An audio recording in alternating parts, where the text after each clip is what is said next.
Hello everyone and welcome back to Agent of Gash's channel dedicated to Age of Sigmar, and in this video we are going to talk about why play Seraphon, or Lizardmen as they used to be known. And joining us in this video we have Monty. How are you doing today, mate?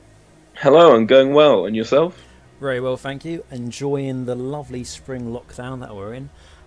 Giving me loads of time to paint my models. Right, so Seraphon is an army that I've wanted to cover for quite a long time now, but because we're waiting ages for them to get I was going to say a re-release, but it didn't really happen, but an updated battle tone, I thought it'd be best to wait because I knew a few things were going to change, as they have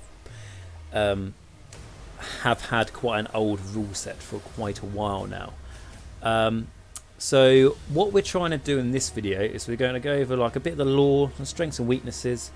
And the idea by the end of the video is to help you, if you're thinking about starting Seraphon, to give you hopefully a bit more of an idea if you'd like to start the army, or if there is another army you would like to start instead, or if you've already started, maybe just that little bit more motivation, a bit more guidance to how to build your army. So starting with lore, Monty, do you want to take us through it? Because the last thing I heard is that they were light space dinosaurs riding other space light dinosaurs that are real but are not real. So I'll let you shift through that one. Would love to get into it. So I've been playing Lizardmen / Seraphon since the end of Fantasy, so they're very dear to my heart. They're what got me into Fantasy and Age of Sigmar in the first place.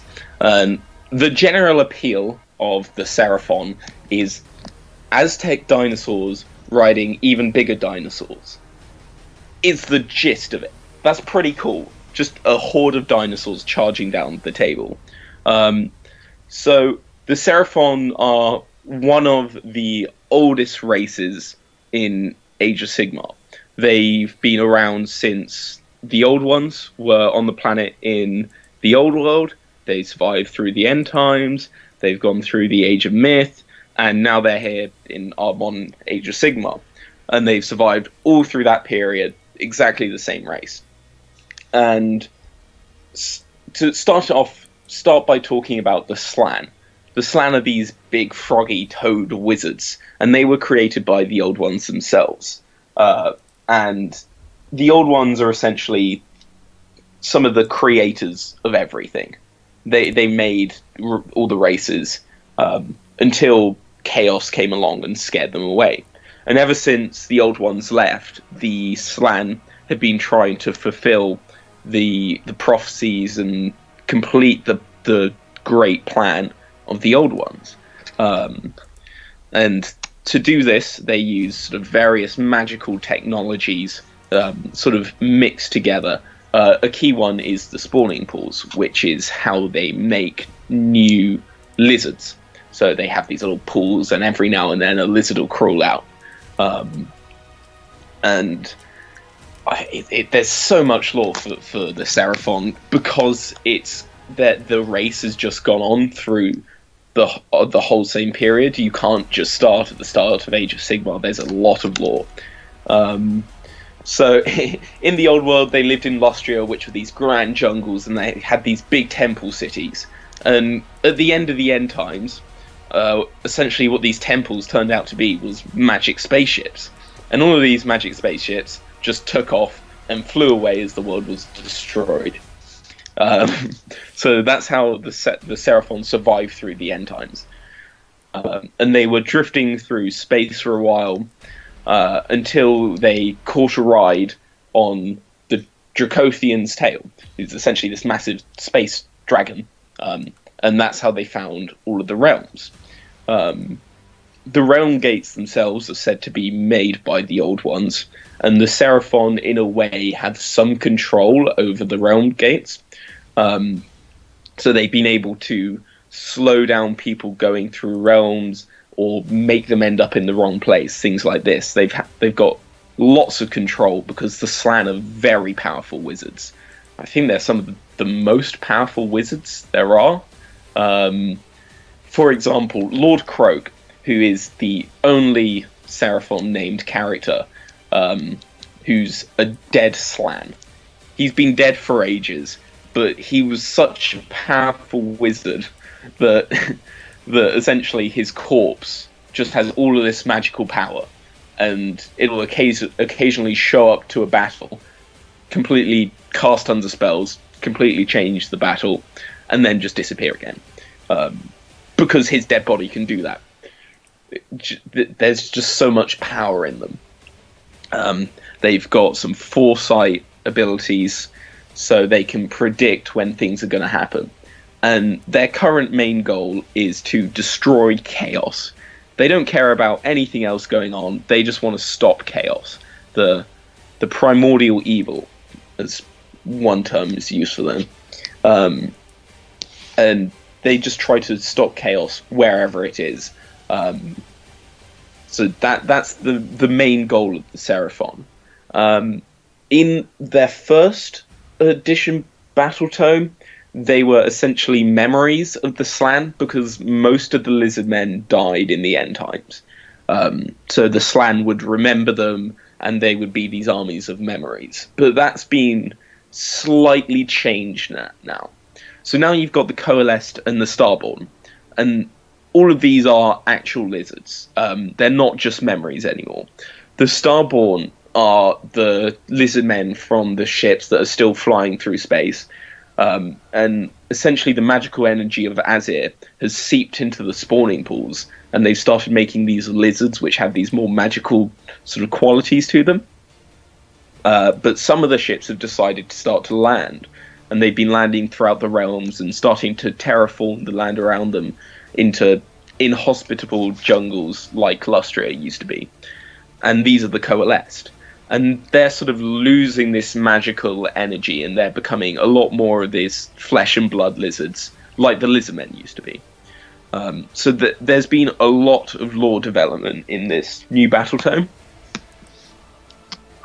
And I think that's something that most people will be happy with, because I'm very glad to hear that myself, because I used to love all the lizardman lore that they used to be called in the that was, like you said, back in Lustria.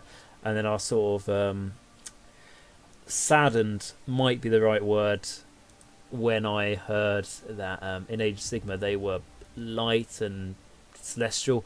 And to be honest, like if at the start of Age of Sigmar, if I was to criticise Age of Sigmar lore at the start, because it wasn't very good, but it was brand new, so there's a lot of leniency towards that. But if I was to explain that I didn't like some of Age of Sigmar lore, Seraphon would be the prime example of going, yeah, someone was high on cocaine at the time, which goes to show that they're not high anymore, which is cool. And like you say, they haven't exactly retconned it, but they've sort of corrected themselves a little bit, haven't they?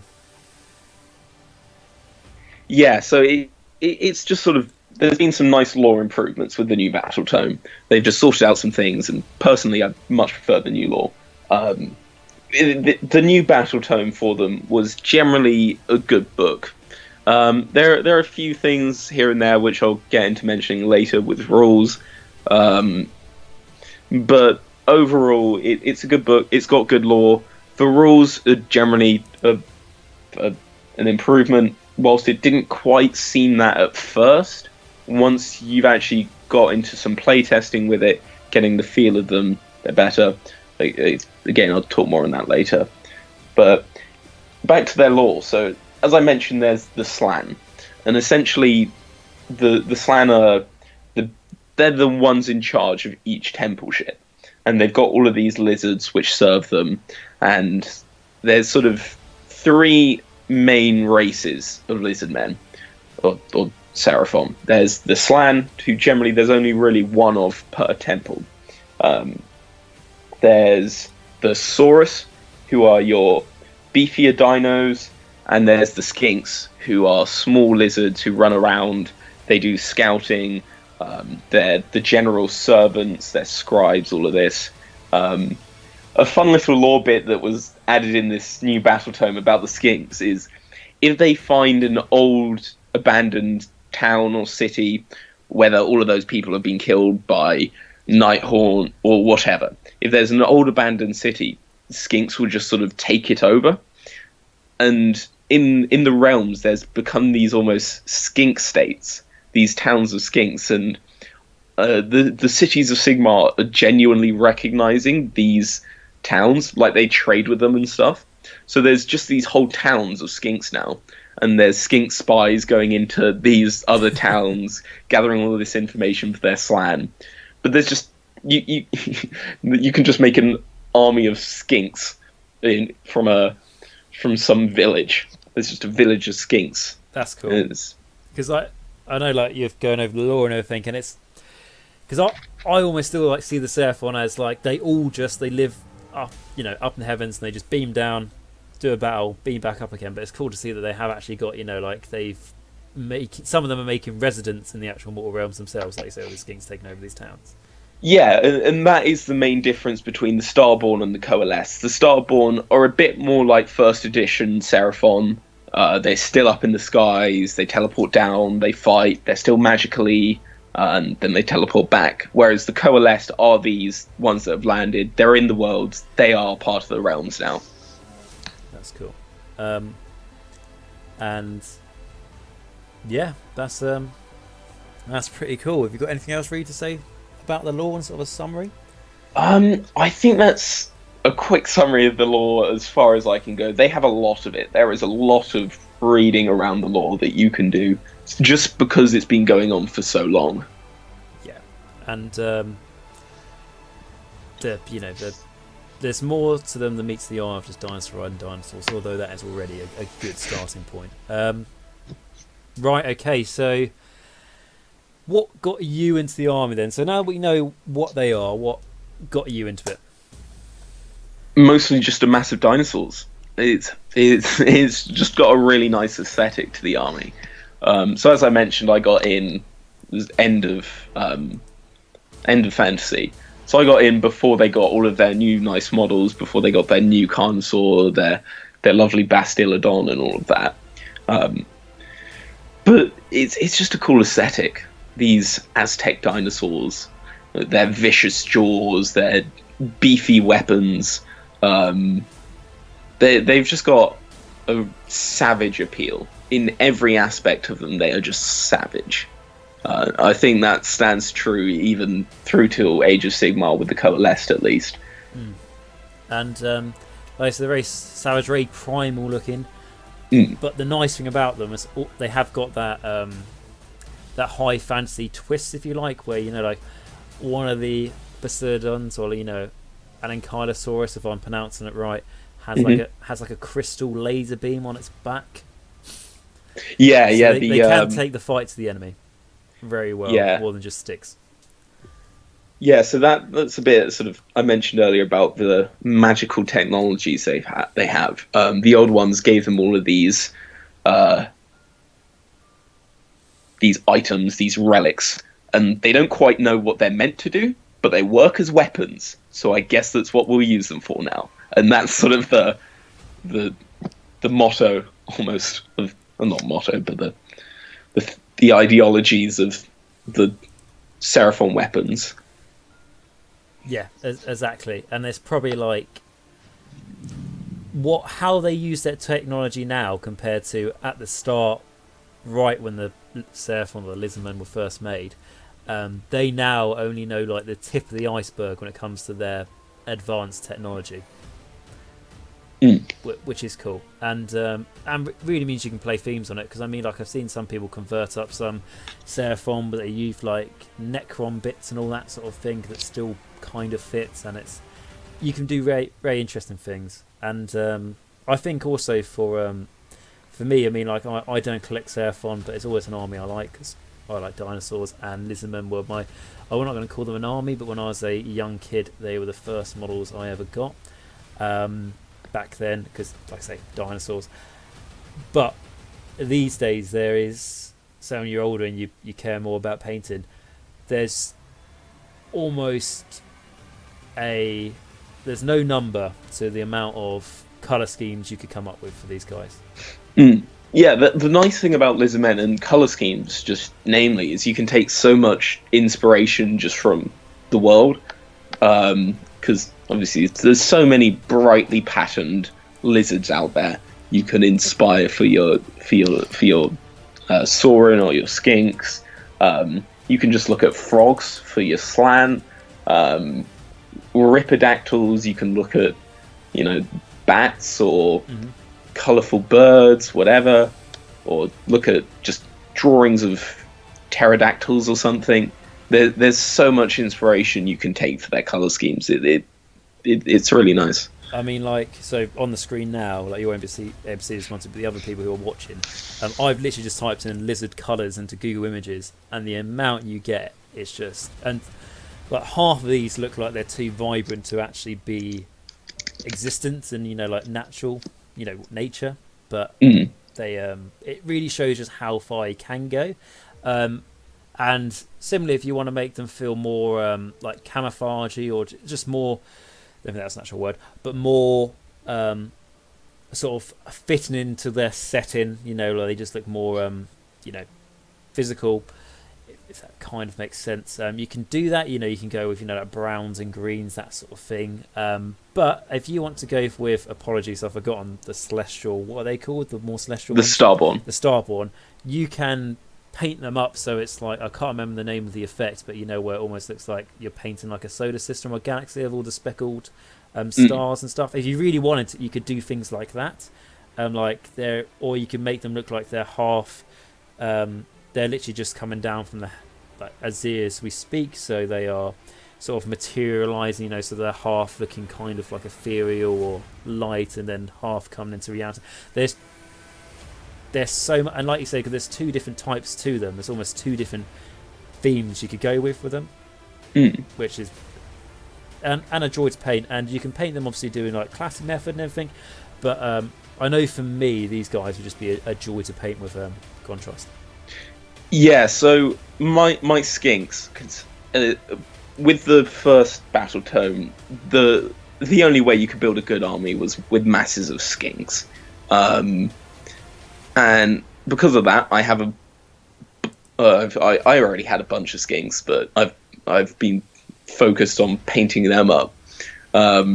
So one squad of 20 I painted up just in the classic method.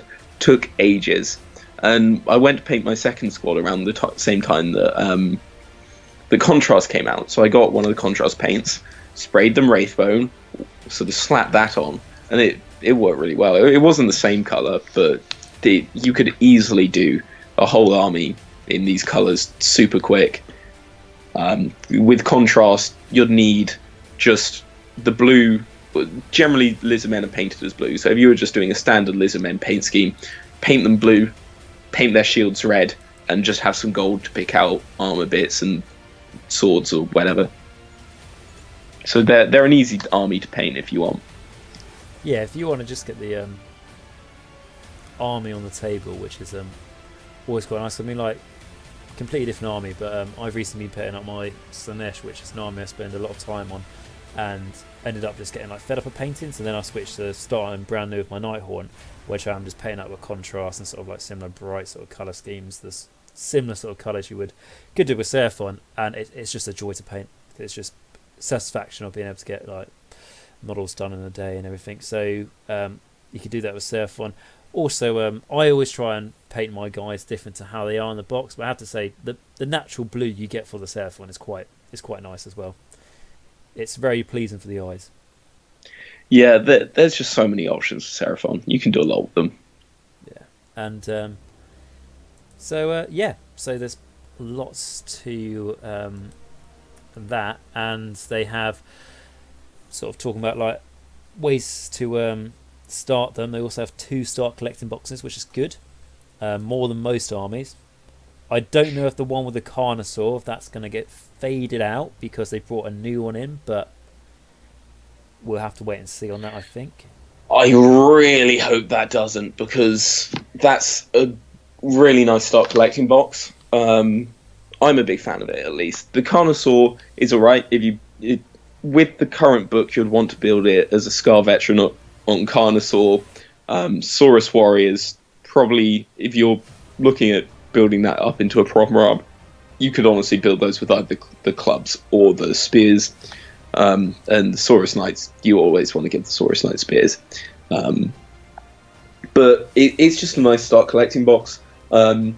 it used to be a bit more meh when Saurus Warriors were really bad and Saurus Knights were really bad. The only thing you'd really get it for was the Carnosaur, which was meh. But all of those units are pretty good with the new Battle Tome. Even So the Saurus Knights. yeah. Really? So in a 1K list, in one of the Discords I'm in, there's a guy who's proper into the meta and everything, and his basic 1K list still has 5 Saurus Knights in. If you get a few buffs on them, they can do some damage. I managed to one turn a Terrorgeist with some buffs on them. Really? Yeah. So I'll talk a bit more about the Saurus Knights slowly because there's some sort of strange things with them, but there's also they're all right now. They're all right. That's cool. Right, yeah. So you have that Start Collecting Box, which is the Start Collecting Box 1 or the older one, and then you have the brand new one they brought out, which is the one with the Bastiodon, the Pterodons, the Skinks, and the Skink Priest. I think it's a Star Priest. Star Priest, even. Yeah. There's it's three the one that's very not on similar. A throne, Yeah. So there's 3 very similar named Skink heroes. There's the Priest, Star Priest, and Star Master.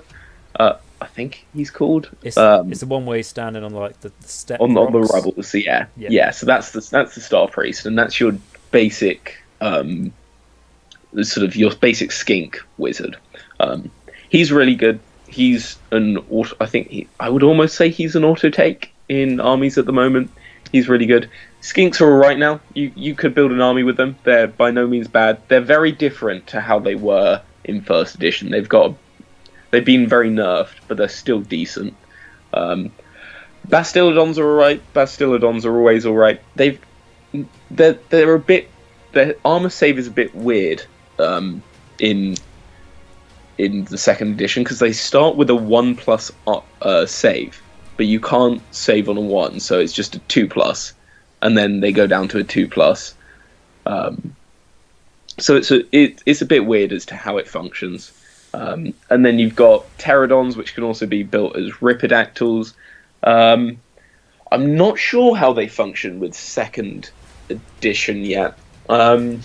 They seem like they haven't been changed. They've been changed a bit. Ripidactyls have had a bit of a nerf because they were one of the strong units from the first edition Battle Tome.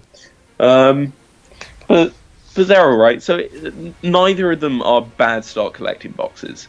Both of them have decent models in them. Both of them you could build into a decent army if you wanted.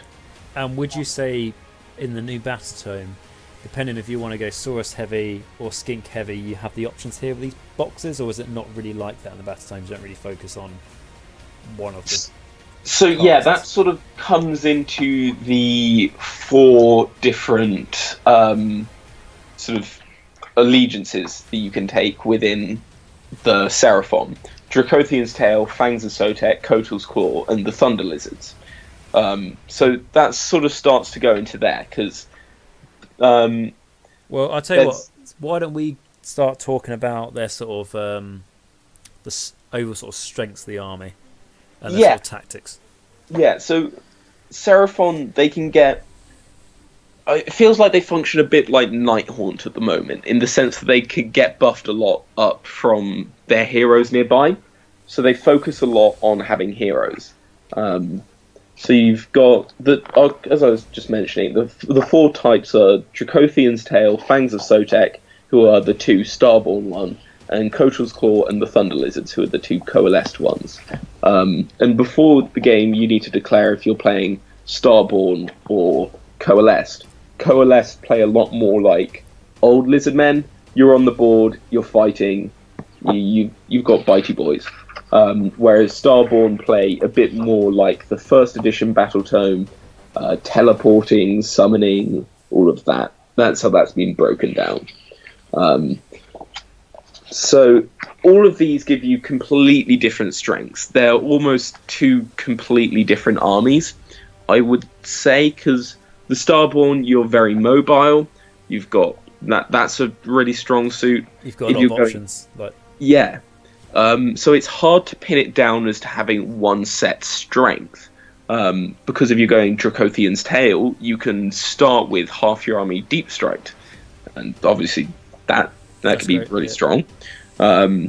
That's focusing generally around Slann. You'll want to Slann for that army because you'll be doing summoning, all of this. Summoning has become a lot less effective than from the first battle tome. They've almost gone from one extreme of it being too much to it being a lot less, because now you will maybe be able to summon Skinks turn 1, maybe. So is it something like before it would be something that you would want to sort of need to focus on, but now it's like you don't need to focus on it? Exactly, yeah. So with Starborn, in the first edition Battle Tome, you would want summoning, because a lot of the strength was from essentially being able to build a 3k army within a 2k army list, because you can just keep summoning more units onto the board. But summoning is a lot harder now. You get a lot less points. In the first edition, you could sacrifice all of your spells to get summoning points. Now you can only sacrifice one per turn. So that's already a third of the summoning points you're getting per turn. The Slann can cast 3 spells, can't they? Yeah, exactly. So that's been removed. Slann, I would say, are no longer auto-takes unless you're going Starborn. Okay. Maybe not even Starborn. So that's Dracothian's Tail. You've got a very mobile army there. You've got summoning. That's a quick army. You'll maybe want to play objectives with that one, because you can just teleport onto an objective. If they start to come to kill you, just teleport away, things like that. Then you've got... I was going to say, they kind of feel a lot more sort of ambushy, that sort of thing. Quite it's almost like I know you're about to go into the other one, but from what the idea I'm getting already, it's like if you like to be very, not tactical, is not the right word, but very sneaky in your tactics and always have a card up your sleeve, that sort of thing. Starborn, and then the other one is not exactly Ironjaws, but it's more of an honest army. It's on the table. Yeah, it maybe fights a little bit better on the table, but that is all it does. Doesn't yeah, cool. Yeah, and the other Starborn one is the Fangs of Sotek. This one's sort of focused around Skinks. So in the first battle round, you get to add 3 to movement for Skink units, which is... It's alright. I'm not a huge fan of that, because it's only in the first battle round. It's only Skink units, and it's only 3 inches, which when they're already moving 8 inches, changing that to 11 for one round, I feel like, isn't a huge change. Their command ability essentially lets you use the old Skink thing, where you can retreat, but it also lets them shoot, and you can only retreat on a 4+. On 1 dice? So you roll 1 dice. On a 4+, you can retreat instead of fighting. I like the artifact they get from this. So essentially, the artifact is pick one of the bearer's weapons. At the end of the phase, if any wounds inflicted by that weapon in the phase were allocated to an enemy and not negated, and that enemy wasn't slain, roll a dice. On a 5+, that enemy model is slain. On a 5+. Mm-hmm. Those things are usually always on a 6. That's yeah. Cool.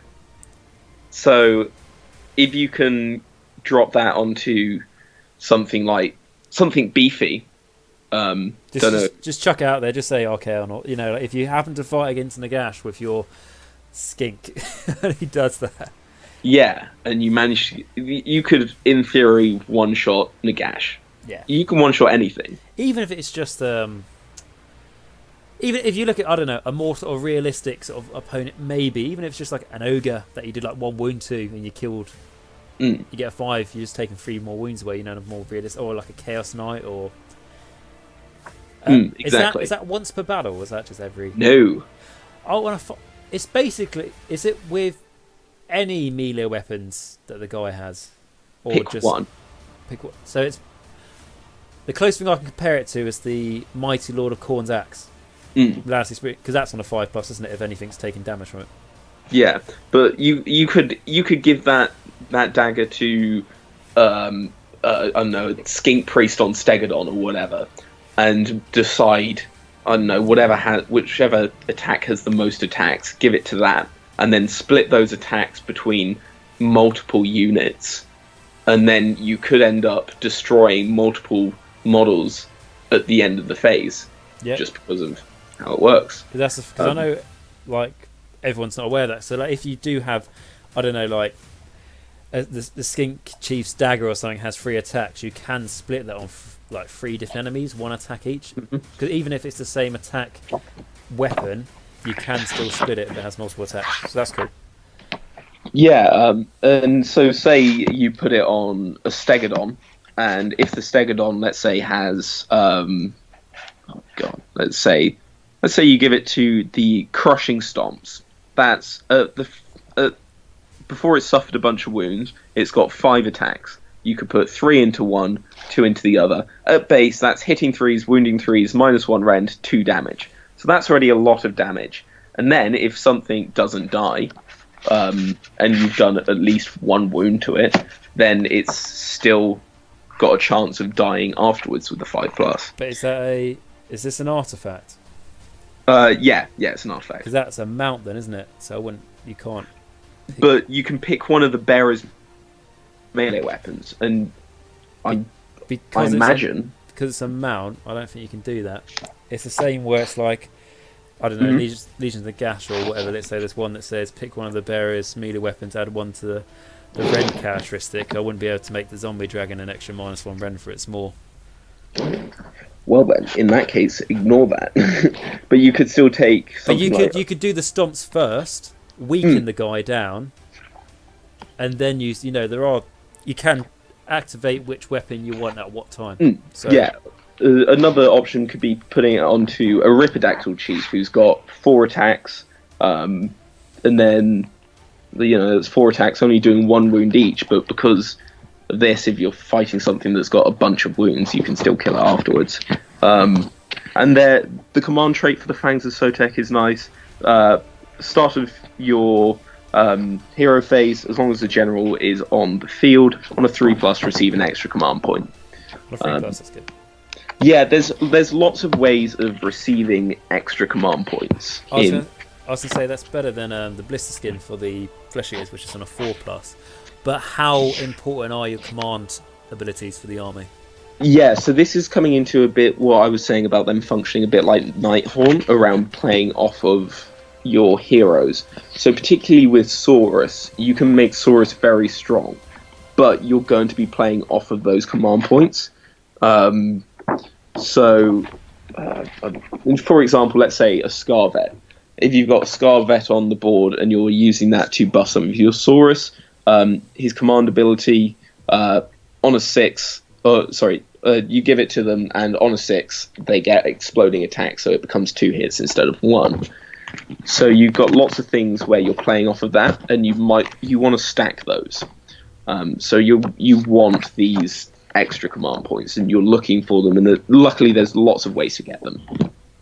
That's good, because you don't. It's annoying where you've got like a really easy way to get command points, and then there's not really much use for them. But no, so that's cool. On a 3+, so you're gonna.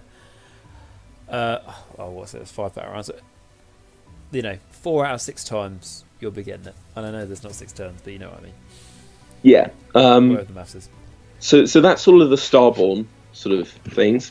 And going on to the Coalesced, I'll talk about the Coalesced now, because this is what I like. I've played a few games of them, and I've been really enjoying Coalesced. Because I imagine it's quite fresh, isn't it, compared to first editions? Yeah, because Coalesced are completely new. They're not. They weren't with the first edition Battletome. This is the first Battletome that's had them. But it's nice having the old sort of style of Lizardmen back. Just to quickly cover the whole army things you can get. If you have a Slann, you can change a spell every turn. Just if you want to, just automatically. And then you've got the asterisms.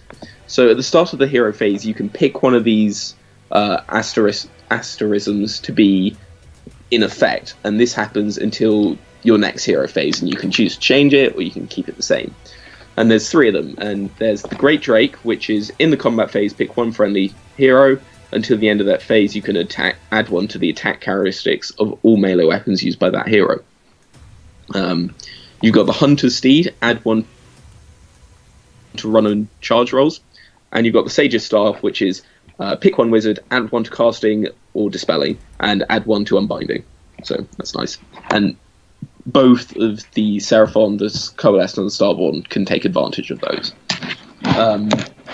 As for these Coalesce specific things, they ignore any positive or negative modifiers to bravery. They add 1 to the attacks characteristics of dual weapons. The nice thing about this is that's not only your Saurus jaws, that's Carnosaur jaws as well. Anything that might have a jaw attack, add 1. The Troglodon? I think that has a jaw attack, so I would imagine. Let me quickly check that. I just really like the model, I just hope it's worth taking. Is it better than it was? I would say it's better. It's still not great. It does have jaws, so yes, that would get +1 if you go from 3 attacks to 4.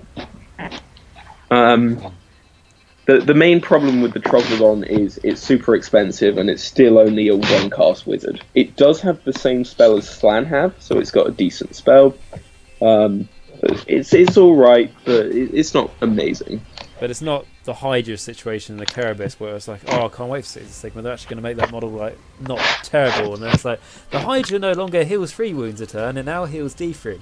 Why'd you make it worse? But no, it has got better if I remember correctly. It's such a cool model. Mm. It's a blind Spinosaurus. Yeah, no, I built one of my Carnosaurs as a Troglodon, so I'm glad it got a bit of a buff. I'll maybe use it in a game. Another thing the Coalesced have is in their half of the board, or in their territory at least, if for some reason you're playing with terrain rules, you ignore any damned, arcane, inspiring, and the good ones essentially only apply to you, and the bad ones you ignore. So if you're playing with terrain rules, you can essentially ignore terrain rules. And then the last thing the Coalesce get, which is a big thing, they reduce all damage by 1 to a minimum of 1. Which is really nice. So if you're fighting anything that would be doing 2 damage a pop, that's all reduced to 1. Is that army-wide? Mm-hmm. Subtract 1 from the damage inflicted by each successful attack that targets a Coalesced unit. If it's within range of a hero, or it's just... Nope, just flat out. Really good. So yeah, so between that, getting extra attacks with the jaws, ignoring bravery, that's a big thing. On the topic of bravery, in the first Phantom, they all had a bravery of 10. They've all been changed, so Skinks generally have bravery of 5, Saurus generally bravery of 8, that sort of thing.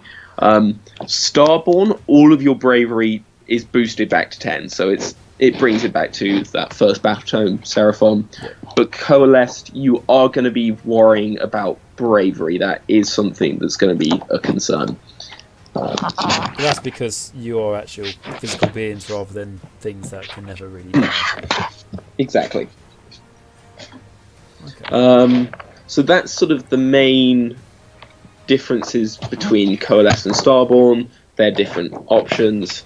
I haven't looked too much at the relics or artifacts yet.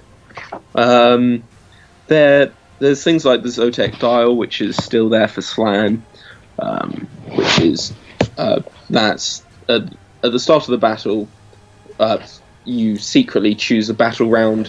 When it gets to that battle round, you reveal it and you heal all wounds allocated to the bearer, and you can reroll save rolls for attacks that target the bearer in that turn, which is alright, but it's a very guessy one.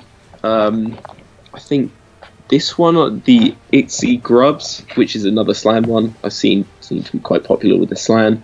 At the start of each hero phase, you can heal 1 wound to the bearer. In addition, you can reroll 1 casting, 1 dispelling, or 1 dispelling roll, and you can reroll 1 unbinding roll.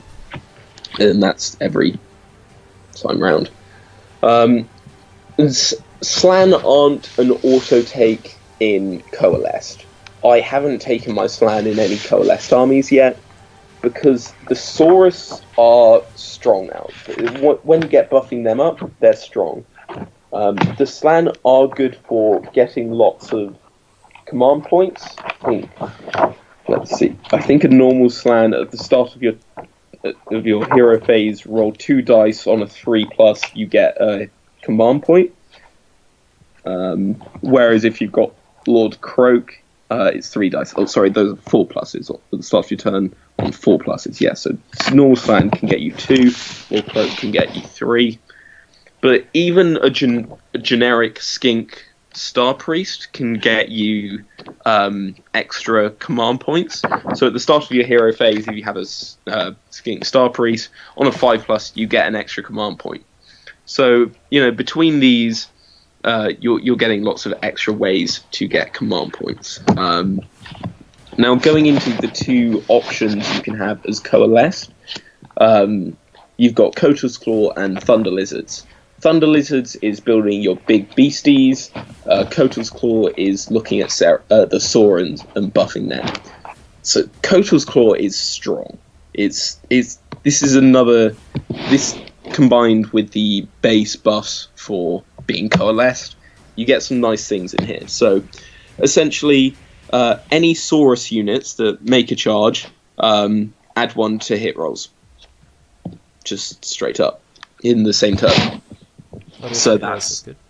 Yeah, so that's Saurus Knights, Saurus Oldbloods, Saurus Scarvets, Saurus Warriors. Typically, a Saurus is hitting on 4s, I imagine. Yes, they are. Yeah, they are hitting on 4s generally. So that means the enemy's going to make you -1 to something you're still hitting on. Yeah, so it's hitting on 4s, wounding on 3s is the generic Saurus sort of attack sort of line. So you get all of that +1 to hit on a charge for Saurus. And then the command ability is you can pick a unit wholly within 24 inches, a Saurus unit wholly within 24 inches of a Saurus hero. And their command ability essentially says you can count that as charging for the sake of the +1 to charge, or the +1 to hit. So they count as charging for that ability. So that's almost just saying +1 to hit, isn't it? Yeah, so you just give them the +1 to hit. The command trait you get, every time your general issues an order, roll a dice on a 4+, you get an extra command point. So more ways of getting command points. And their artifact of power, pick one of the bearer's melee weapons. If the unmodified hit roll is a 6, that attack inflicts 2 mortal wounds in addition to any normal damage. And we'll get a bit more into the popping off mortal wounds because there's a few other things that can give you that sort of thing.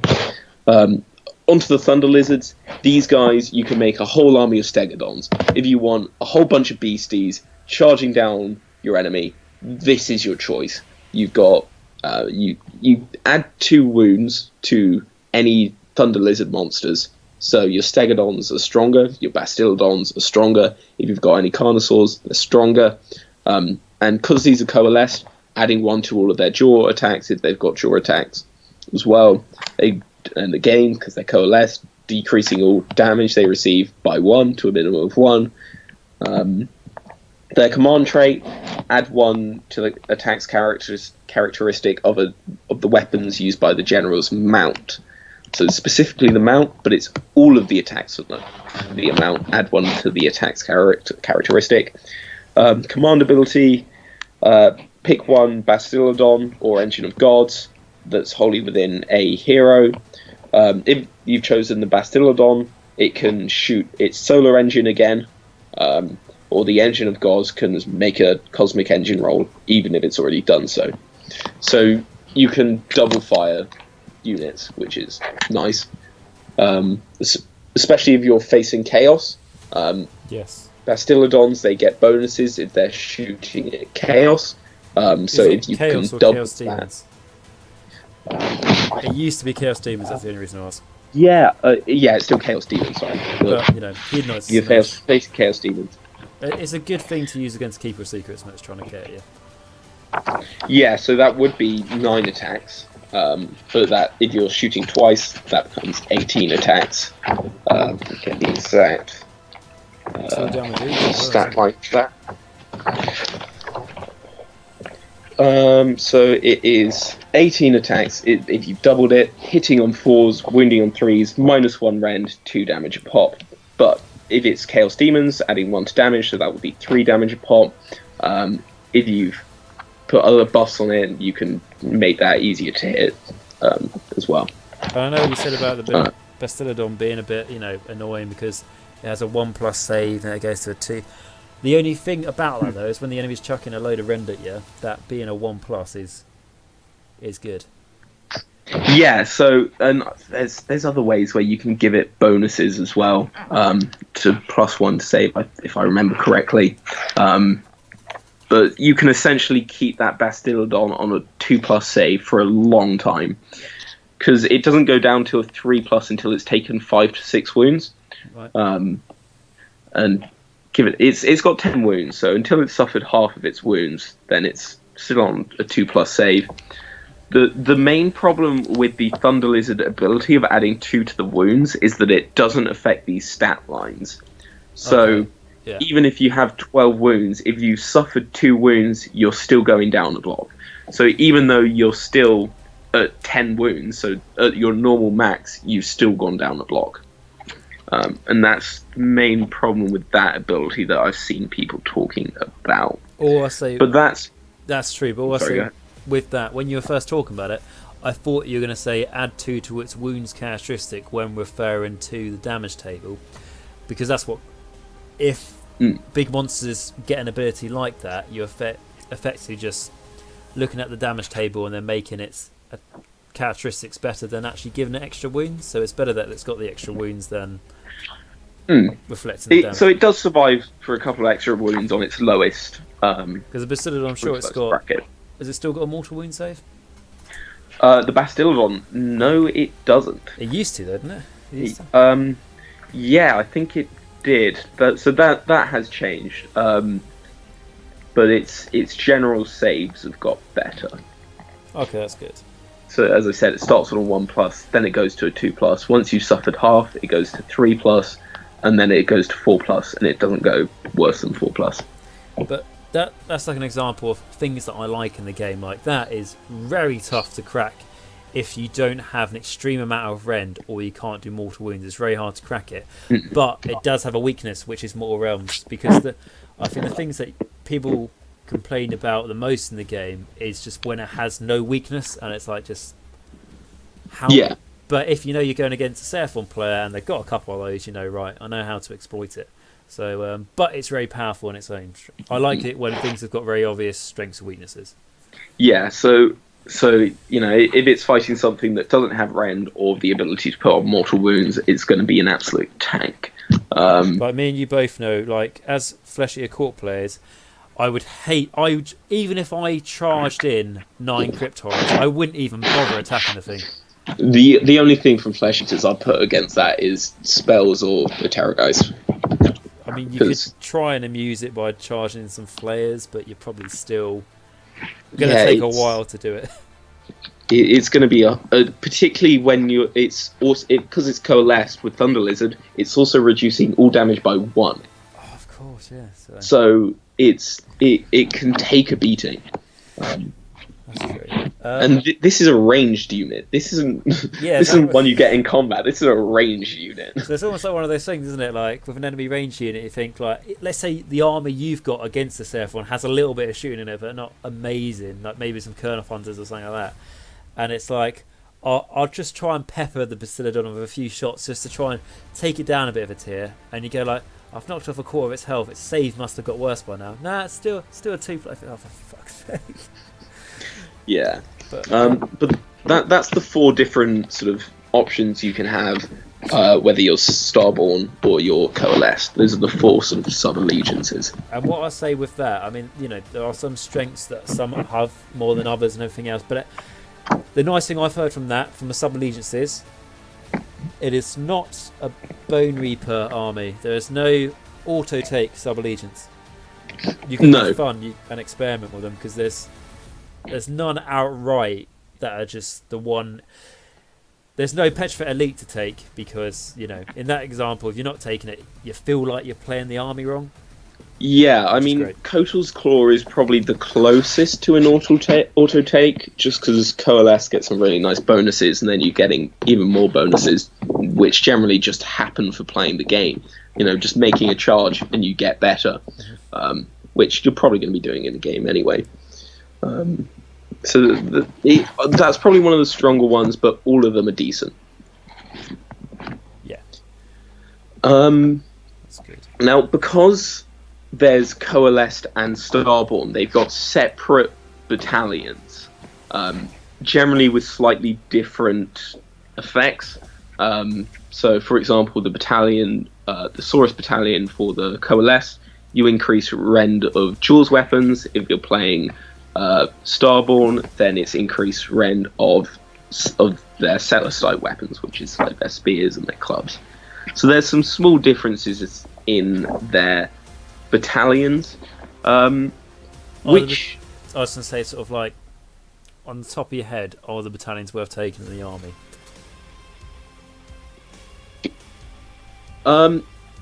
Yeah, depending on the army. So if you're building a Kotal's Claw Saurus Warrior army, then yes, because if you're looking at it from Coalesced, if you've got a squad of Saurus Warriors, let's say you've got 40 Saurus Warriors with spears, and they've charged.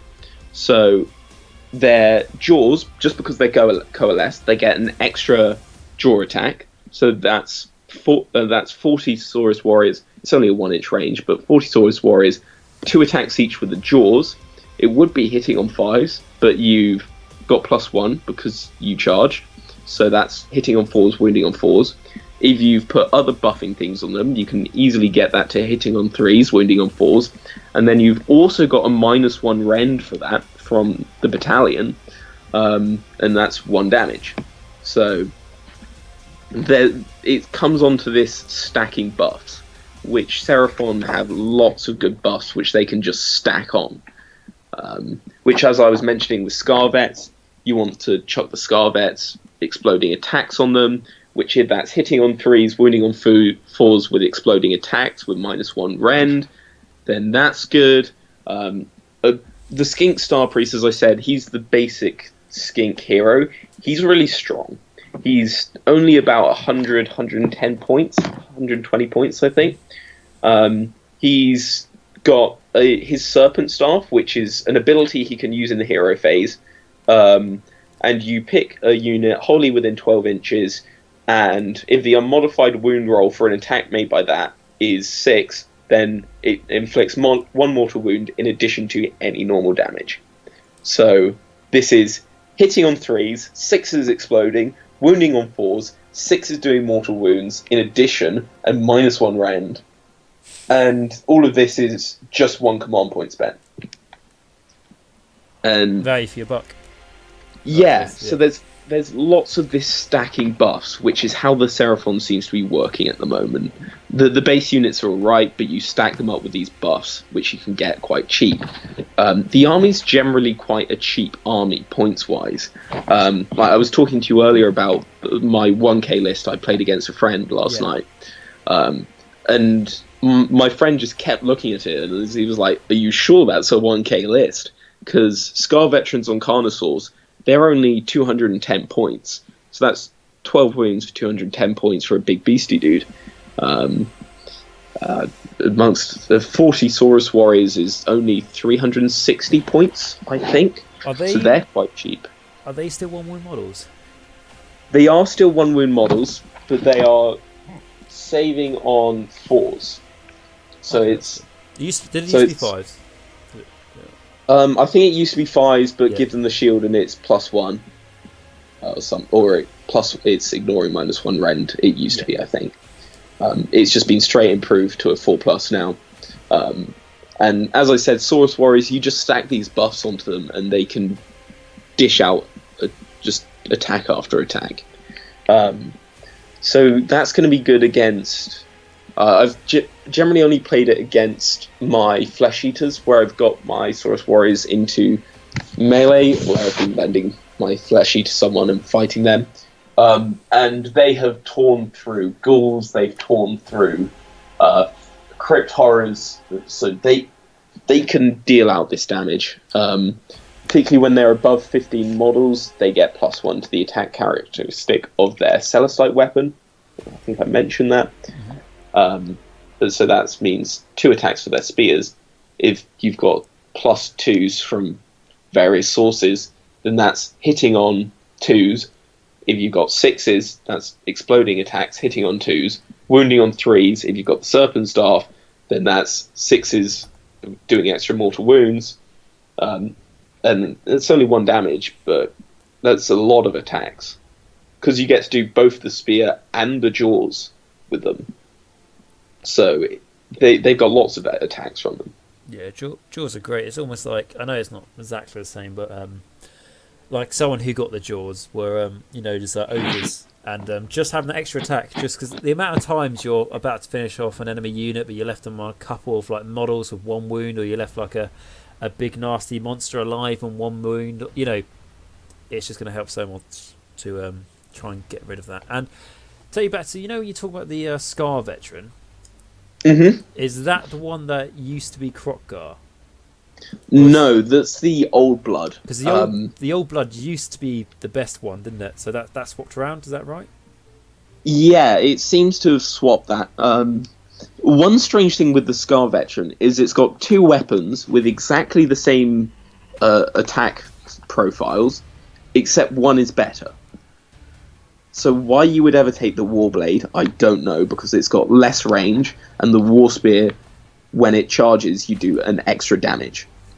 So I also think spears look better. So yeah, and so let me run you through the War Spear, because the War Spear can do some mean damage. So range 2 inches, 6 attacks, hitting on 3s. If you've charged, that becomes hitting on 2s. He automatically has exploding hits with his Celestite weapons. So that's hitting on 2s, 6 is becoming 2 attacks. Wounding on 3s, if you put the staff on him, then that is 6s to wounds, doing extra mortal wounds. And if you've charged, then that's 2 damage a pop instead of 1, which is suddenly a lot of damage. So the Scar Veteran, is quite strong now. And did you say 210 points? 210 points, yeah. Yeah, that's good. So he's cheaper than the Old Blood. That's a big thing. He's cheaper than the Old Blood and just sort of generally better. I say generally better. They've got different uses, but. And the best thing about it, we've already mentioned this, but such a nice model, and there's a reason for it going to your army if you're running quite a lot of Saurus. So that it's not like the Trogodon where you have to try and squeeze it in somehow. This is actually a useful guy to have. Yeah. So that's cool. So of course we've gone over sort of like the specifics of the armies and the different sub factions and how the synergy works. What would you, as again, like sort of summarize as like a bullet point? What are their strengths? Strengths, diversity. You can build any army you want, sort of as long as you take the right things. Buffing. They've got lots of options for buffing. Farming command points from various sources to enable them to do that. I think those are the 2 main points that I can just bullet point as general strengths, because the strengths are as obviously one of them being diversity. They've got lots of various sub strengths, which is hard to pin, as I was saying earlier. But yeah, diversity and buffing. They've got lots of buffing, lots of diversity. Lots of ways to build the army to your taste. Mm-hmm. Cool. So now, obviously, very honest videos and stuff. So we are going to have to look at some of the weaknesses, because not every army's perfect, and the armies that are perfect are the armies that I don't like. So what would we say are the weaknesses? Better ways to put it, what are things that you need to be aware of when playing this army, so you don't get too crazy? So the summoning isn't that great anymore. If you're going Starborn, and if you're going coalesced, then Saurus are quite slow. They've only got 5 inches movement, and you get a lot of buffs from getting the charge. But if you get charged, you lose a lot of those buffs. So even just getting charged can essentially half the effectiveness of a unit. I'm trying to think of other ones that I was talking about. If you don't get these extra command points, you can't keep getting those buffs off. So you do quite heavily rely on having command points to spare to be able to use these abilities. Yeah. So whilst there is ways to get them, if you don't get them, then again, the effectiveness of your units is essentially halved. So yeah, Saurus, immobile, summoning isn't as good anymore, and weakness to being charged. And I'll tell you the other one, big one, Rend. The army has very little Rend. Where they do have Rend, it's only -1 Rend. Is there like maybe one example of -2? Like The Razordons have -2. The Carnosaur? Its Jaws? Nope, -1. Why? Wow, okay. So, alright, so that's fair enough. So Rend is a big weakness in the army. So I'll ask you this, what's their mortal wound potential though? Mortal wounds. So the Serpent Staff being able to give any unit 6s to wound, dropping mortal wounds is really good. Yeah. Because if you've got, for example, a squad of 40 skinks, even though they're only hitting on 5s, or sorry, wounding on 5s, any 6s to wound, that's a mortal wound, and you've got a large quantity of attacks there. So the Serpent Staff can help dish out a lot of mortal wounds. I think I was saying I think it was the Carnosaur, where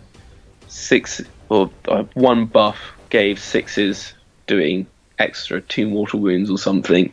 So there's lots of ways to buff something to allow it to do mortal wounds, whilst an attack might not have it built into the base stat line of the attack. You can buff any attack to be dealing mortal wounds. So, and also, yeah, so with the army as well, like what you've been hinting at is that you do look beyond. You have to do this with every army pretty much, but particularly with this army, do look beyond the war scrolls. So yeah, I was going to say, sorry, if I don't know, you go on the Age of Sigmar app and you just look through the war scrolls for the Seraphon, they might not look like they're terrible, but they might not look fantastic. But bear in mind, the army really needs the synergy from other models in the battle time. Yeah, so it is a lot of the synergy, meeting the conditions to get your buffs. The Saurus Warriors, whilst at base, might not look amazing. It's once you get these buffs on them that they really shine. And I always go on about synergy and things like that because I'm a big fan of it. I'm a big fan of buffs because it almost feels like some armies is easier to get than others, but like especially when it's like things like within 12 or within 16, it's a bit harder, especially when it's holy. So I feel like when you do manage to get essentially all the maths right, when you manage to get all the measurements right, it's like a reward, isn't it? Exactly, yeah. Nice. So when you've got these big units of Saurus, it's quite hard. So you almost want to have generally a list, you'll have 2 Scarvets. You almost want to have one sitting next to the unit of Saurus Warriors, if that's what you're buffing. You'll want your Skink Star Priest sitting next to them as well, so they can get wholly within the range of the Serpent Staff and things like that, where you can give them these buffs. So it's an army that, with that in mind, would you say it's not the most forgiving army then? Because if you don't get your buffs off right, depending on how you build it in your list, it's not gonna. You're gonna learn quite quickly by your mistakes. Yeah, exactly, and you want to look after your heroes as well. Generally, the heroes are quite.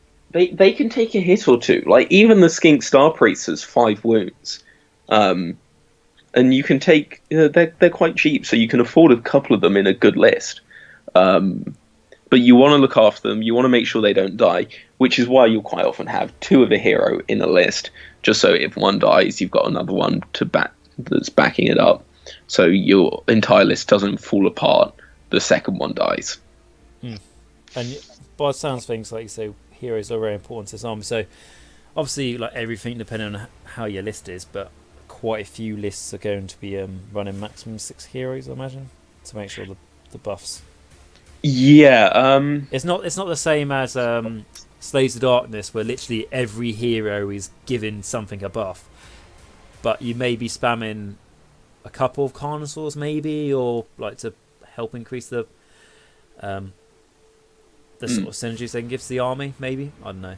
Well, I think, like you said, Nighthaunt is the perfect example. Like you might have a couple of spirit torments in there to give whatever his rerolls to hit or something, you know. But no, so that's fair enough. And then for me, I don't play the army, but I think for me, one of the main reasons I haven't started the army rather than financial reasons, which is always the way,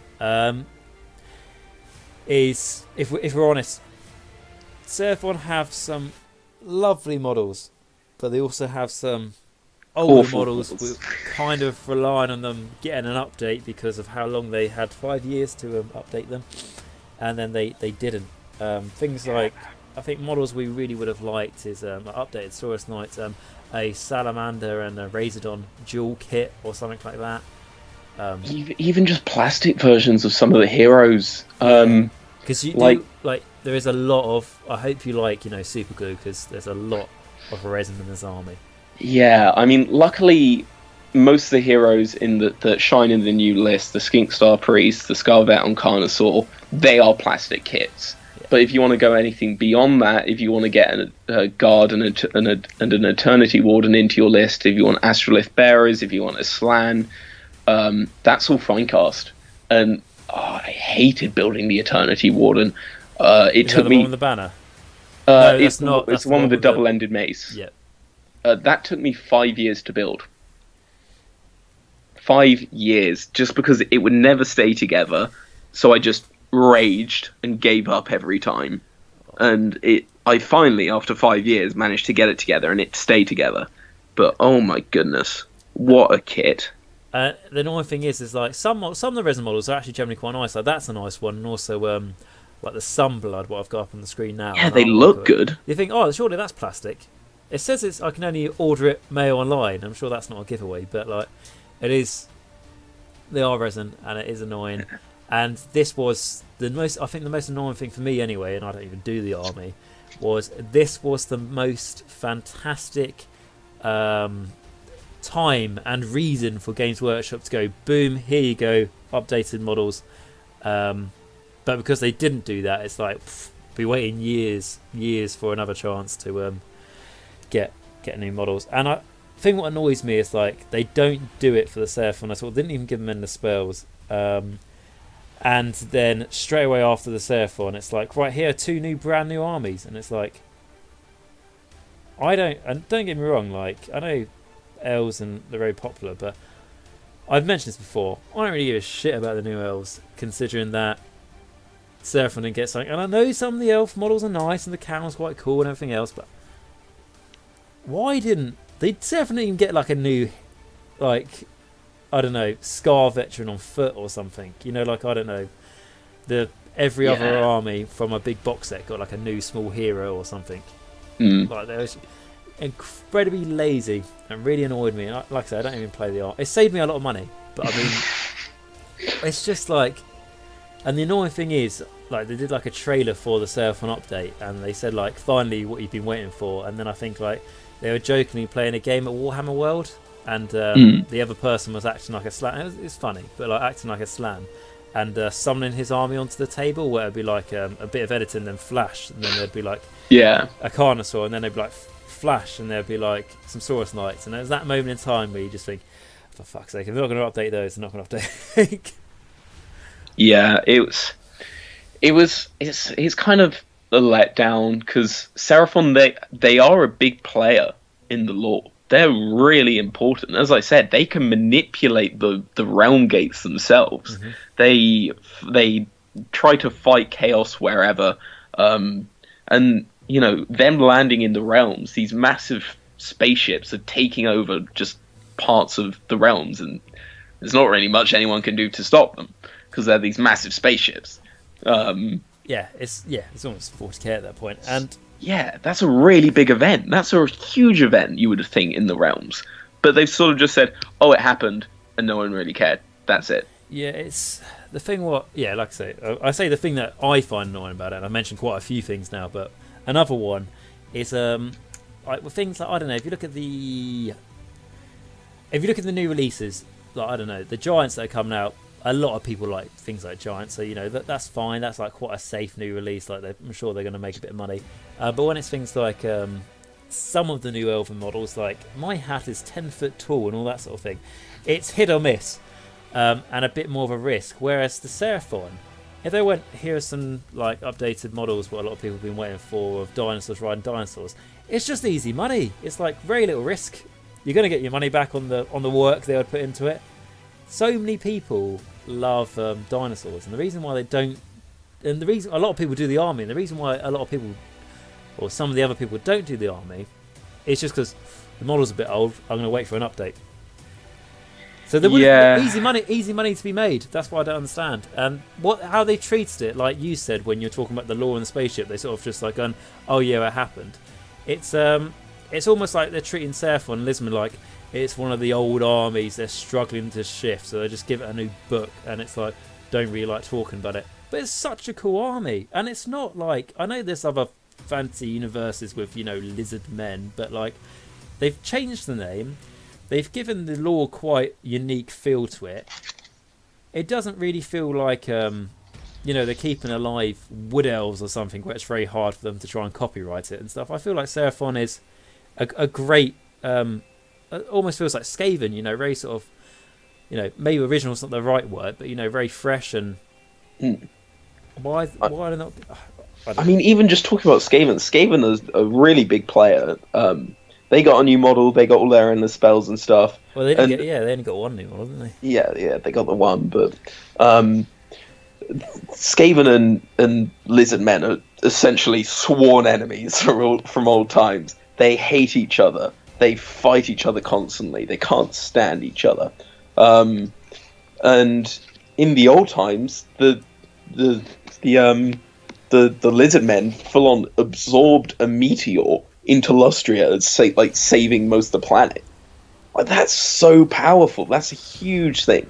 They were such a major race in the old time, and in lore-wise, they're still a big player, but they're just sort of semi-forgotten. Well, what are you going to think about with them? It's like, I know, like we've just said, how old a lot of the models are, but they have a huge model range. Like, they were given, I don't know, it's probably not the same anymore. It wouldn't be the same anymore, but like for quite a while, they were given Stormcast a run for their money in the terms of, if you looked at the General's Handbook on who had the most units in a army, Seraphon had loads, especially when you could count like jungle swarms in them, which was cool. Yeah. I really like the old jungle swarm models, which they used to do, like the lizards and snakes. Yeah. And then I generally was like, I thought about getting some on eBay to a nice little painting thing, and then there's people like selling them on eBay for like £40 per one. I'm just like, how? Don't sell nostalgia. That does bring up one nice thing they did with the new Battle Tome, and that's that they brought back skink HQs on pterodons and rhipidactyls. Because if I remember correctly, those were got rid of in the first Battle Tome. Yeah, so what, but they brought them back. So they're heroes then, like a... Yeah, they're proper heroes. So like the leader of a Rhipidactyl unit, as an example, the leader is a hero, or you can build one of them as like a hero, separate war scroll. Yeah, so you can build it as a separate hero, like Crypt Horrors and stuff. Horrors, yeah. But it's really nice because the Rhipidactyl is a sort of, that kit that's got some really cool models. Yeah. And when it first came out, it came with this sort of bone curved sword because it was recreating one of the old lizard men heroes who had the best name in all of Warhammer ever, and I will stand by this because his name was Tic Tac Toe. Yeah. And he was this flying dude. He was this dude who flew on a pterodon, and he had this sky blade, and he flew around. And yeah, he was cool. Yeah, So there's still these really cool parts which were forgotten essentially in the first edition Battletome, but they've brought them back for the new one, which is cool. yeah, which is nice. And like for me, like the Riftactylon models are nice for me, but for me the Pterodon models are where it's at. Anything that looks closer to the dinosaur it's trying to be is cool, in my opinion. But Yeah. yeah, If they could just recreate Saurus Knights to be like proper full on Velociraptors, I that'd mean, be so cool. yeah. The thing that makes it worse, what adds salt into the wound, is the the Dread Knights, the Dark Elves, or the whatever they're called now, the copyright version of Dark Elves. Yeah. Oh fuck it, I can't remember now. They had cold ones as well. Yeah, I can't remember the name of the faction. That's annoying me. But yeah, they have. I mean, I'm gonna see if I can quickly get them up on the screen now, just to show people in case they aren't aware.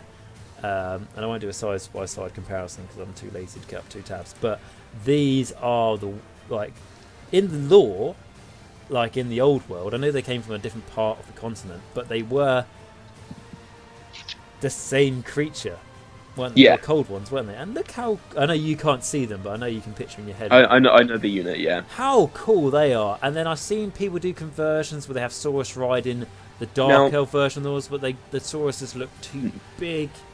If you now get up the Scar Veteran on Cold One, look at that. See the difference. Yeah, I'll get that now. And it's just it's embarrassing, isn't it? Really, and it's, they're sort of hotcakes. I'm busy. I mean, the one with the Scar Veteran hasn't even got its mouth open to be dramatic. Yeah, there's a big difference. I mean, it's huge. I mean, could you maybe try and put skinks on the Dark Elf ones with clever conversion work, and then call them Skink Knights, and give it? I mean, I would prefer that than the Saurus Knights. Yeah, it would look better than the Saurus. Are they 2 wound models or 3 wound Saurus Knights? They are 2 wounds, but they are only 100 points for 5, I think. So they're still quite cheap, and they've got these 4+ saves, 2 wounds, 100 points for 5. So Saurus Knights are one of those units where their base War Scroll isn't amazing, but once you buff them up, they can deal some damage. Yeah, that's good. Which is great because until you told me that with the update, I very much reviewed the Start Collecting box of the Seraphon, the older one, as yep, it's the great and I believe the only way now to get the Carnosaur. So that's cool. But it comes with other things. I don't really care about the other stuff because they're not good in game, but they have got a purpose now, which is they are good in game. Yeah, which is cool. Also, like a quick thing just to say, I don't know if this bit has changed, but in first edition, like the drummers for the Seraphon are quite good. They sort of like doubled the movement or something instead of running, what was quite a nice. So you can re-roll charge rolls for war drummers. Okay, well I suppose if in one of the things, if you're getting +1 to hit on the charge, that's good. Yeah. So, and Seraphon have access to the standard command abilities, don't they? Such as the reroll of the charge one. Yeah. Which is good. And something cool just to, before we sort of head towards the end of the video, to mention, you were telling me about the Seraphon. They don't have, their own endless spells, but they can use endless spells a lot better than pretty much every other army. Yeah, so one other army has these as well, and that's the Bone Reapers. And there's almost some parallels between the Bone Reapers and the Seraphons. There's some similarities between the Mortek Guard and the Saurus Warriors from what I've heard in the way how you can buff them up and their attacks. But they both have these things called Bound Endless Spells. And essentially this is just the basic Endless Spells, and you pay 10 points for 10 points extra for them. And they are your endless spells. The enemy can't influence them at all. So things like the Purple Sun or Quicksilver Swords, these predatory endless spells, when you're running them up the board, you don't have to worry about the enemy turning them around on you next turn and killing a bunch of you, because they can't do that because they're bound to you. Exactly. I mean, just a couple of things. So like you say, the close thing you compare them to is the the Bone Reapers are absolutely right, but like one thing these guys have got more than Bone Reapers. No, it's not their own spells, but the Bone Reapers can do that with their 3 unique spells, but they can't do that with a Purple Sun. And then like the other thing I was going to say is I am going to start in the works of doing basically like endless spells for beginners sort of video, just to help people sort of get into endless spells, because I know I put them off for a long time to help people out. And in that, something I'm going to repeatedly mention is talk about, I don't know, the Purple Sun for an example, say it is cool and it does this and does that, but it can be turned against you, and then I'll go on to talk about the weaknesses behind that. Seraphon, you pay a bit of a tax, but a very, depending on the spell, very reasonable tax. Which is cool, because there's so many times where like you want to use your endless spells, and I recently bought all the endless spells for a good price on Facebook, and you want to use it, but you go like, oh, but if the enemy uses that against me, and I have to decide, do I take the priority or not? And I'm making that hard decision based on something I spent points to bring on. It's nice knowing that you don't have to worry about that at all. It means you can just chuck like trying to think, like, well, even things like Life Swarm that allows you to heal wounds, but you think, oh, is the enemy going to use that to heal themselves? Don't need to worry about that. Just you can just keep it up there on the the front line and always be benefiting you. Does that mean that you always get to move it at the start of the battle round? I believe so. Yeah, I'm pretty sure that's what it does. But it's your endless spell, so they can't affect it. I'm pretty sure. That's good.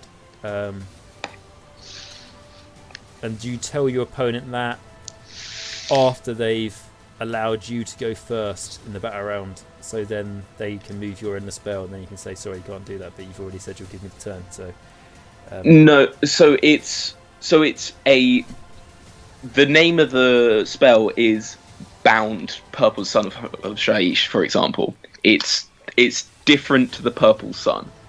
It's a bound version. So I imagine you could cast both the Purple Sun and the Bound Purple Sun, but I'm not exactly sure how that would work. Because normally you can only take one of an endless spell, but because these are bound versions, I don't know if that would change. I would, until it's mentioned in FAQ or something like that. For the meantime, I'll just say be sensible and say no, it does not allow you to take 2 of them. But yeah, so it's things. So for example, I'm just trying to see if I can find the exact rules. But yeah, so that's essentially how it works. Is the gist that I've got from it. Yeah, that's cool. So sort of coming towards the end now, because we sort of highlighted their weaknesses, mainly in the model range, and then going into sort of the last notes really. We mentioned a couple of Star Collector boxes earlier, and does it really depend on how you want to build the army, which one you go for? Do you want to focus on Skinks or Sauruses? Because they're, like how you mentioned, they're both quite good starting points. It's not one that's outright better than the other, like on a flat note, without picking which sort of things you want to focus on. If you, for example, if you wanted to build a Kotal's Claw army, because I've talked a lot about that this video. If you wanted to build a Kotal's Claw army and you're just starting off, I would say buy 2 of the Carnosaur start collecting boxes and a Skink Star Priest on its own. And then you've got 2 Scarvets on Carnosaur, Star Priest, 20 Saurus Warriors. I would build all of those with spears. You have 10 Saurus Knights, and you could buy 1 more squad of 20 Saurus Warriors, because it's actually really cheap for 20 Saurus Warriors. It's only like slightly over 20 quid. For 20 Saurus Warriors. So then that can give you a full squad of 40 Saurus Warriors, run 5 Saurus Knights, 2 Carnos, and a Skink Star Priest, and that is a solid 1k list. That's my 1k list that I run. Nice. And just like I'm looking at a start collecting box now for the Seraphon, the older one, and because it is one of the older ones. With like Saurus Warriors, you get like 12, but they come in blocks of 10. I take it. It's like Dryads for the Sylvaneth. And then the Saurus Knights, funny enough, you get 8, but they come in blocks of 5, don't they? Yeah, that's just remnants from the old world, from square bases and everything. Yeah, it's how they're printed on a sprue, isn't it? So yeah, but the benefit of that is it means because you get 12 and there's only 10 in a unit, but you get 2 options. you could build 10 Saurus Warriors, the War Drummer, and the Banner Dude, and you don't have to bring the Banner Dude and the War Drummer. You can choose not to. You could convert one of them into an Astrolith Bearer if you want. You can convert one into a Sunblood. Yep, you can make a Scar Veteran on Cold One on Saurus if you Yeah, wanted you to. can make a Scar Veteran on Cold One. You could make a Drummer and a Banner Bearer as extra models from the Saurus Knights. And then if you just go from one box, I've seen people take the Troglodon parts and convert a Troglodon completely from the spare parts. So then from that one box, you end up with Scarvet on Carnosaur, a Skink Priest on Troglodon. You've got 10 Saurus Warriors. You could convert an Astrolith Bearer, convert a Sunblood. You've got 5 Saurus Knights, a Scarvet on Cold One. You can make 3 Scarvets on Cold Ones, and that's a lot from one box. Yeah, that's really good. And and you can't say that of every Star Collecting box. Like generally, that is really. I good. would say it's probably one of the best And values. it's one of the cheapest for £55. That one. Which, given a Carnosaur on its own, is 50 quid. Yeah. There is never a reason to buy a Carnosaur. Always buy the Start Collecting box instead of the Carnosaur, because it's practically the same price. You get extra Saurus Warriors, extra Saurus Knights, and you can convert all of those if you want, even just for spare parts. Exactly, and even if you really are completely against the other models in the kit, apart from the Carnosaur, for some reason you're just a painter or something, just give them to some random person in the GW store you're buying it from. Like, I don't know, make a friend. There's a lot you can. I mean, I think the only way I broke it down was if you've got like a plane to catch in 2 hours and you've got a limited amount of space in your hand luggage, and there's no bin or no one else to give it to, and it would be, like littering if you just leave it on the side, then you go for the Carnosaur. I don't think they sell the Carnosaur separately now. I think you can still get it on some third-party websites, but it's 50 quid. Yeah, so it's the same in the Mavrodroth. But no, that's cool. And what you're saying about how you make the other Troglodon, just in case there's like some people who are like new to the hobby and they want to, well, how the hell would you make it because you're missing a lot of the parts. Most of the ones I've seen, and I know someone who did it as well in the local store, have it coming out of water. Like yes, that's how you do that conversion. It's a bit of a harder conversion. The rest are quite easy. Astrolith Bearer, you cut down a base to make the big banner and chuck some spares on that. But the Troglodon, you essentially position the back spine and the head and the tail coming out of the water. You use a bunch of green stuff to model the rest of the body into the ground, and you want to build up some water around it. So it's not an easy conversion, that one. No, but it's some and like you're saying, it's something that let's say this is your first purchase in Age of Sigmar, this box. In a year's time, when you've had more experience, give it a go. It's always going to be there on sprue. Always keep your spare bits. An easier way how you can always do a conversion for anything, and it's easier because you can sort of get away with the lack of green stuff skills. Have it coming out of a Realm Gate. Yeah. Or if it's Starborn, it hasn't materialised yet, so obviously all the parts aren't there. And even if you decide you don't want to build the Troglodon, you can still build a Skink Star Priest just on foot. So if you want, you wouldn't have to buy an extra Skink Star Priest. So you could just automatically have a Skink Star Priest on foot. Yeah. So if you don't want to do the conversion, you still get an extra model no matter what. Yeah, and isn't it also dependent on if you... No, it's not. I was going to say depending if you build the old blood or the Scarvet, you get the other one on foot. That's not strictly true, is it? No, it's so the thing with that is its back and tail is one piece. So whilst you would have an extra front of the body, extra legs, extra head, you wouldn't have the back of the body and the tail, which just slots it all together. Could you maybe use the back of body from a Saurus Warrior, like a spare one? Or? No, because Saurus Warriors are one piece. Which is so it's. What about Temple Guard, Saurus Guard? Again, they're one piece, so that comes from them being old kits. They have the body, the neck, the tail, all of that and one leg in one piece, and then you add the other leg, a head, and the weapons. But I've tried it. If you want a green stuff, again, if you're good with green stuff, you could do that. That's an option, but you've got to get some green stuff in there. Yeah. So it's not a beginner-friendly conversion there. I mean, what about if you use blue stuff to make a mold for? Yeah, you can absolutely do that. Again, not a beginner-friendly thing, but you can absolutely do that. I mean, I haven't really done too much of that stuff, but I've got a mate who's does a Slay Stars Corn Army, and he bought a Demon Prince the first time. And I don't know, have you ever worked with the Demon Prince kit? The just basic Demon Prince, yeah. Yes. So he, with blue stuff, he made extra legs from the legs you get in it, and then he just made two Demon Princes. Then you can make a 40k one and an Age of Sigmar one. And then the 40k one, he adapted the armor, because he doesn't play 40k, so he just adapted the armor to look like it was like Khornate armor. So it worked really well, and it's like £25 or 2 Demon Princes. But again, that is like, even I wouldn't feel that comfortable doing it, so it is but like I say, you never chuck away your spares, do you? So yeah, if you want to be really creative, make the majority of the model for the Carnosaur out of blue stuff, make a mold for it, and then there's your Troglodon, if you want to get, and then if you want to get a 3D printer, and then never spend a penny again. But I'll be like, those models aren't always the par. But something, just talking about like older models and stuff for the Seraphon. An old model they have that's no longer available, and I think you've got one. What I really do like is the older Carnosaur. I think. Oh my really goodness, cool. the tiny saw. Yeah, it is so cool. I'd love to have that as a Scar Veteran on Saurus. Oh no, Saurus. What's it called? A cold one. I think that'd be cool. Well, I just use it as a Carnosaur. So I've got one of the new Carnosaurs, and I've got the old Carnosaur, both on the same proper size bases.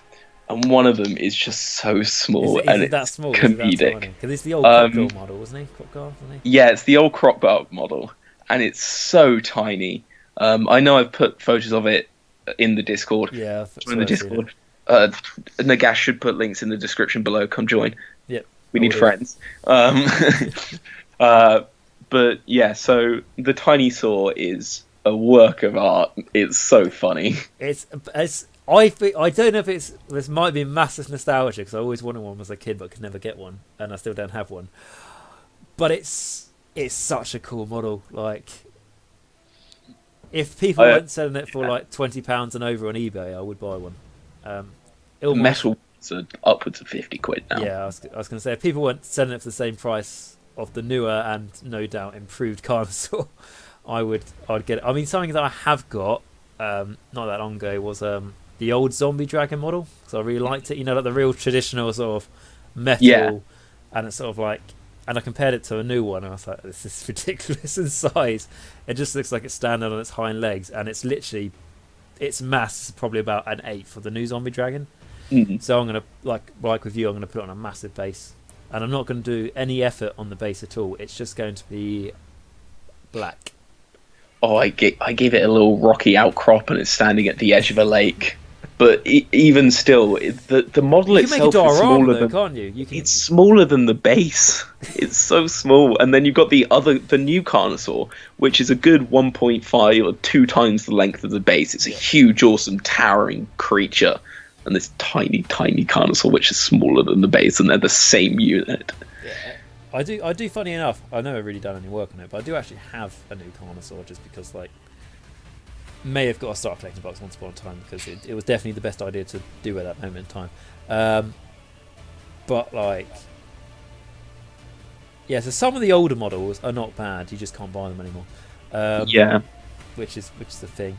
But anyway, so we've talked quite a long, and we did quite specific, like, sort of talking about strategies and stuff, and then as fault to myself, we've gone on a little bit ever since we started talking about the problem that they didn't update the new models. I think that was the starting point. But if anyone is still listening to this,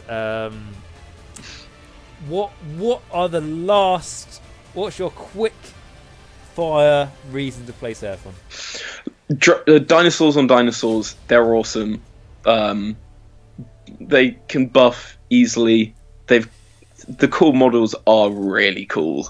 The models that are good are really, really good. They can be quick to paint. I think those can be my quick fire reasons. fantastic. I mean, like, if you want to see a dinosaur firing a laser off its back before Jurassic World 3 comes out, this is the army for you. So with that, guys, thank you very much for watching. If you did like the video or enjoy it, please give it a like or comment down below. We're happy to answer any of your questions, and it really does help out the channel. Mass support for my patrons. I've been forgetting quite a lot lately, but I will put a link to the Discord in this video, because Monty is in the Discord and he does regularly put up pictures of his Seraphon and stuff, especially with the new book coming out. Me and Monty, we did want to do this video earlier, but like a month or so earlier, but we did know that the book was coming, so wanted to wait, particularly how our thoughts on the army would be quite negative until the new book came out. Oh boy. And if anyone can clock the date at the bottom right of my screen, it may not be that close to the date that this video is actually released, but we'll wait to see when it gets voted for on the poll for the channel, until the point where I just make it the only option, because it will make it more relevant. I think a Skaven one is more prominent if I can actually have a look at how that thing is going.